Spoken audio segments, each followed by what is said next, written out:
ठाकुर जी बोले क्यों नजर हटना रही ना मोते? कहा बताऊं ऐसा मलूक हूं मैं, जो देख ले मुझे देख तो ही रह जाए। ललिता विशाखा बोली ए तू सुन, तू बात ने मत बनावे, बस जा काम को आ बाइक कर दे, हमारी शीजू को बैठा नौका में पार कर दे पल्लंग को। ठाकुर जी बोले पहले एक काम होएगो। बोले अब कहा होएगो? बोले जो तुम्हारी श्री जी हैं इनके पामन में बड़ी धूल मिट्टी लग रही है, पहले मैं इनको साफ करूंगा। अरे भैया अकेले इनको वजन सह सके मेरी नौका?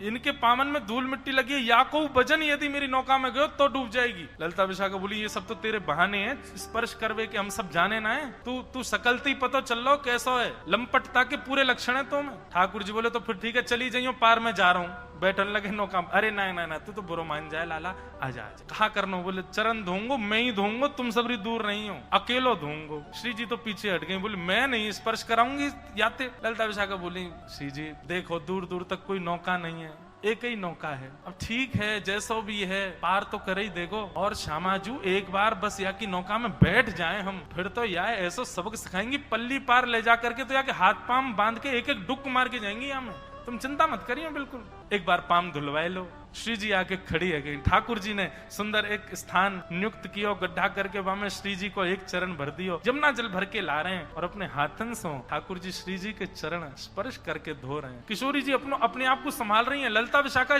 ने किशोरी जी को ऐसे अपनो कंधा देवे आमे। ठाकुर जी के दूर कोई स्पर्श मत करियो, मैं अभी चरण धो रहा हूँ, और चरण धोते समय यदि कोई और ने इनको स्पर्श किया तो ऐसा मानो जाएगा कि मैंने वाक्य चरण भी स्पर्श किए का, और तुम सबन के स्पर्श नहीं करूंगा, तुम स्पर्श के योग्य नहीं हो, मैं तो इन्हीं के करूंगा, या हमारे दूर रहो। श्री जी बोली अरे बाबड़े मैं गिर जाऊंगी फिर क्या करेगो? ठाकुर जी मंद मुस्काए बोले अरे आप भी बोलना जानो का, इतनी देर रह गई बोले ही नहीं रही हो, चलो स्वर तो निकलो, एक काम करो ना, मैंने ऐसी बढ़िया पाग पहनी है जड़ी की, यहाँ पे अपने ने हाथ रख दो, दोनों हाथन को रख के बढ़िया खड़ी है, जाओ धो लो आपके चरण। किशोरी जी खड़ी है, दोनों हस्त कमल रख के ठाकुर ने अपने पाम भी आगे कर दिए, हमारे धो देने।